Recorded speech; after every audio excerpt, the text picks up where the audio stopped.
আসসালামু আলাইকুম দর্শক, আমরা আজকে আপনাকে আর একটা প্রতিবেদন দেখাবো।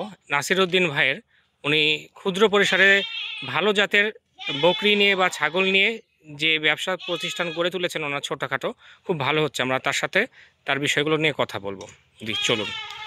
আসসালামু আলাইকুম। ওয়ালাইকুম আসসালাম। তো নাসিরউদ্দিন ভাই, আপনার কাছে এখন মোটামুটি কতগুলো ছাগল আছে?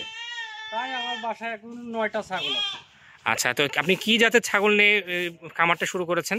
এটা একটা রাম ছাগলের মতোই আর কি, একটু মনে করেন আমরা বেশি লালন পালন করি, তো এখন এর ক্রস হিসাবে ব্যবহার হয় আর কি। আচ্ছা, তো এখন আপনার সাথে যে ছাগলটা আছে, এই ছাগলটার যদি বিয়ানের কথা বলেন, এটা কয় বিয়ান দিয়েছে? এটা মনে হয় 3টা বিয়ান দিয়েছে আমার বাড়িতে এসে। আচ্ছা, আর প্রতিবারে কয়টা করে বাচ্চা পান? 4 থেকে 5টা করে বাচ্চা হয়। বাহ, এতগুলো বাচ্চা! হ্যাঁ তাতে আপনার একবারে অনেক হ্যাঁ প্রফিট আসে। জি। হ্যাঁ। তো আর এটা বছরে কয়বার বাচ্চা দেয়? এটা বছরে 2বার বাচ্চা দেয়। একবার বাচ্চা দেওয়ার পরে 1 মাস কি 1.5 মাস পরে আবার হিটে আসে। জি। তারপর আমরা সেটা নিয়ে আসি, তারপরে আবার মনে করেন যে 6 মাস পরে আবার বাচ্চা। এখন কি এটা কোনো রকম গাব আছে? না, এটা গাব না, এটা বাচ্চা আছে। বাচ্চাগুলো ভিতরে রাখছি। আচ্ছা, জি। 3টা বাচ্চা আছে। জি।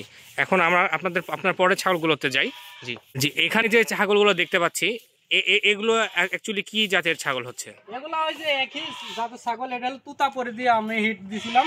জি। এই জন্য বাচ্চাটা মানে এই যে দাঁতগুলো বড় বড়, মুখটা ঠোঁটটা লম্বা। আচ্ছা, তুতাপুরি জাত এটা। জি। এটা তোতাপুরি কত পার্সেন্ট, এটা আপনি বের করতে পেরেছেন? মানে কত পার্সেন্ট আছে? এটা আমি তো বলতে পারি না, আমরা এলাকার কৃষক মানুষ। জি। তবে ওখান থেকে নিয়ে আসছিলাম, পরে এটা পাঠির বাচ্চা হয়েছে। এটা আচ্ছা। যদি খাসির বাচ্চা হতো, এটা পাঠা রাখলে প্রায় 2 লাখ থেকে 2.5 লাখ টাকায় বিক্রি হতো। আর এগুলো যেগুলো দেখছি, এগুলোর বিষয়ে আমাদেরকে যদি একটু সংক্ষিপ্তভাবে বলেন, এগুলোর বিষয়ে। এগুলো আসলে কি জাতের বা এগুলো লালন পালনে কি সুবিধা? এগুলা একই জাতের আমাদের এই বকরির ছাগলেরই বাচ্চা এটা। জি। এটা বাচ্চার পরে এটা একবার বাচ্চা হয়েছে, ওটারও একবার মাত্র বাচ্চা হয়েছে।